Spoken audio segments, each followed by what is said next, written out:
Assalamualaikum dan salam Malaysia Madani bersama saya Sabrina Baas dalam Berita Pagi Sabah edisi Selasa 25 Jun 2024. Majlis Daerah Beluran perlu mencari peluang-peluang baharu yang dapat meningkatkan pendapatannya.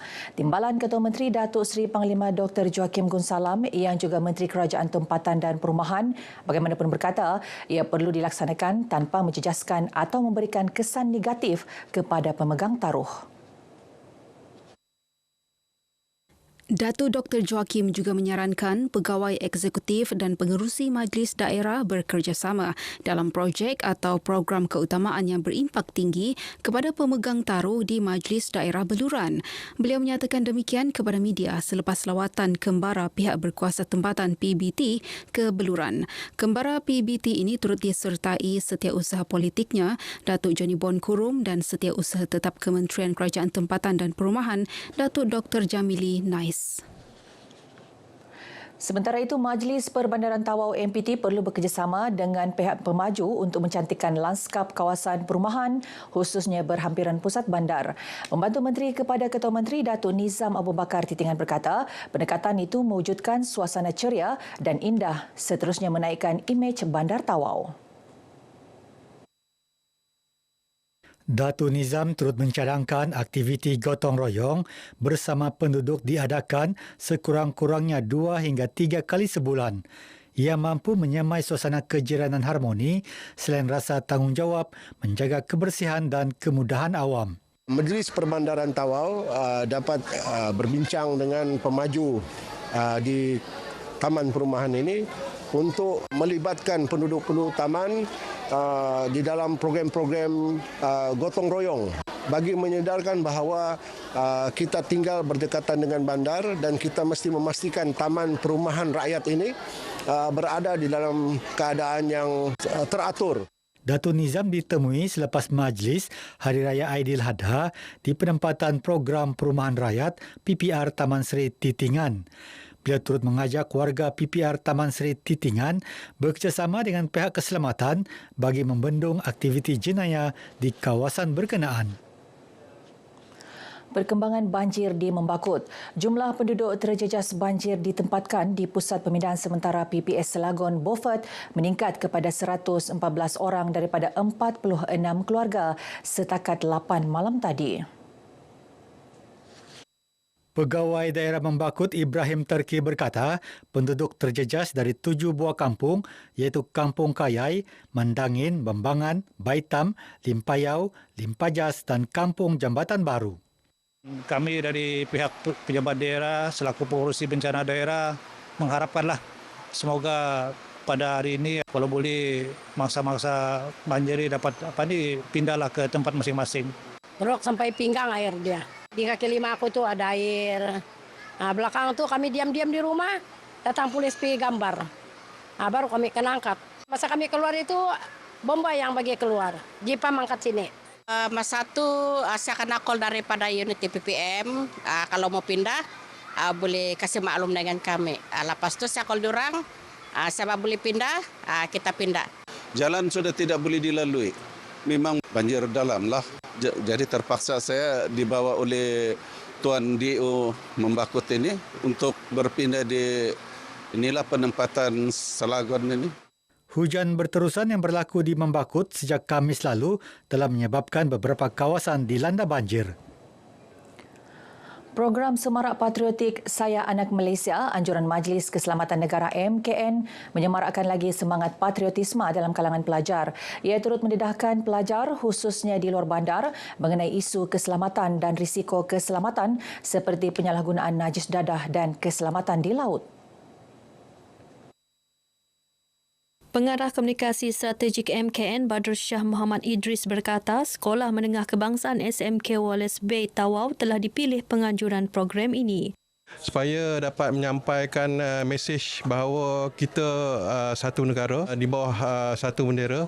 Sebagai rakyat yang patriotik, kita perlu sentiasa bersama-sama dengan negara dan juga untuk mematuhi dan juga memastikan bahawa peraturan dan perundangan negara ini dipatuhi dan menjadi seorang rakyat yang baik. Pemilihan SMK Wallace Bay bagi penganjuran program ini disambut baik. Sangat berfaedah dan bermanfaat kepada pelajar-pelajar khususnya di sekolah-sekolah luar bandar ni lah. Semoga akan ada lagi lah susulan daripada program-program yang lebih menambah keyakinan pelajar-pelajar, memberi maklumat kepada khususnya murid-murid kami.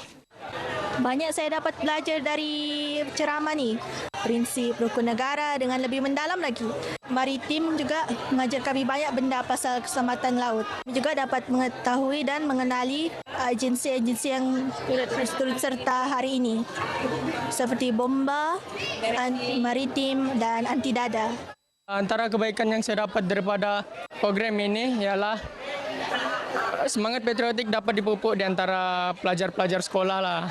Dan juga kami sebagai murid-murid SMK WLSB menerima dan berbesar hati atas kedatangan semua pihak.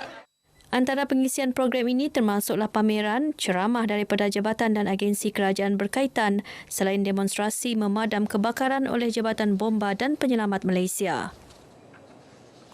Sebidang tanah diperlukan untuk mendirikan bangunan baharu Sekolah Menengah Agama Nuruddin Sandakan. Pengerusi Lembaga Pengelola Sekolah berkenaan, Zulkarnain Ahmad memberitahu ketika ini sekolah berkenaan yang beroperasi sejak 2019 menyewa sebuah bangunan kedai di Sandakan. Zulkarnain menyatakan demikian kepada pemberita selepas mengadakan kunjungan hormat terhadap Yang di-Pertuan Negeri Tun Dr. Johar Datuk Mahiruddin di Istana Seri Kinabalu. Jika sekiranya kami diluluskan permohonan kami ini, dalam masa terdekat ini kami akan mendirikan sebuah bangunan lah, iaitu 6 kelas untuk bangunan sekolah dan pentadbiran Sekolah Menengah Agama Nuruddin Sandakan. Zulkarnain berkata kunjungan ini juga memohon sokongan Tun Dr. Johar untuk mempertimbang pemberian sebidang tanah untuk mendirikan bangunan sekolah berkenaan. Setakat ini terdapat 48 pelajar berdaftar di sekolah tersebut. 48 pelatih Kompleks Latihan dan Pemulihan KPL Orang Kurang Upaya OKU Kimanis papar disantuni dalam majlis sambutan Aidiladha Anjuran Pertubuhan Muafakat Titipan Amal Isteri Wakil Rakyat Gabungan Rakyat Sabah Mutiara GRS. Dalam majlis ini, Isteri Ketua Menteri Datin Seri Panglima Datuk Zulia Salak yang juga Yang di-Pertua Mutiara GRS menyampaikan sumbangan Mutiara GRS sebanyak RM2,000 kepada Lembaga Pelawat KLP OKU Kimanis. Turut disampaikan sumbangan RM1,000 masing-masing kepada Pertubuhan Pemulihan dalam Komuniti, PPDK Papar dan PPDK Membakut. Datuk Juliah juga menyerahkan sumbangan tajaan daripada pemimpin dan ahli-ahli Mutiara GRS berupa peralatan sukan dan mesin basuh serta ban sumbangan sebuah syarikat swasta kepada KLP OKU Kimanis. Kami sangat-sangat menghargai sumbangan yang begitu banyak yang kami terima dan diharapkan sumbangan ini dapat memberi manfaatlah kepada pelatih-pelatih kita di sini. Sempena majlis ini, Datin Juliah dan anggota Mutiara GRS turut melawat kelas-kelas kemahiran dan latihan vokasional yang disertai para pelatih dari Sabah dan wilayah Persekutuan Labuan. Dream United FC muncul juara Piala Presiden Persatuan Bola Sepak Daerah Sandakan apabila menewaskan New City FC 2-0 pada perlawanan akhir yang berlangsung di Stadium Kompleks Sukan Sandakan. 2 gol Dream United dijaringkan Leopard Alfonso pada minit ke-20 dan Genius Karib meneruskan jaringan penalti pada minit ke-35. Kemenangan ini membolehkan Dream United membawa pulang hadiah wang tunai RM15,000 manakala Naipi Juara membawa pulang hadiah wang tunai RM7,000. Hadiah disampaikan Pembantu Menteri Kerajaan Tempatan dan Perumahan Datuk Muhammad Hamsan Awang Supain. Ketika ditemui pemberita, Datuk Muhammad Hamsan berharap kejohanan seumpama diadakan lebih kerap bagi mencungkil bakat baharu bola sepak di Sandakan selain meningkatkan mutu permainan sukan berkenaan di daerah itu. Kita mengalung-alungkan penganjuran ini akan dapat diteruskan dari masa ke semasa dan dengan cara ini kita boleh memilih pemain terbaik yang akan mewakili Sandakan. Lebih 1,000 peminat hadir menyaksikan perlawanan akhir ini. Baik, paparan itu mengakhiri Berita Pagi Sabah kali ini. Menyusul selepas ini Berita Pagi Sarawak. Dari sungai hingga segara, Palestin pasti merdeka.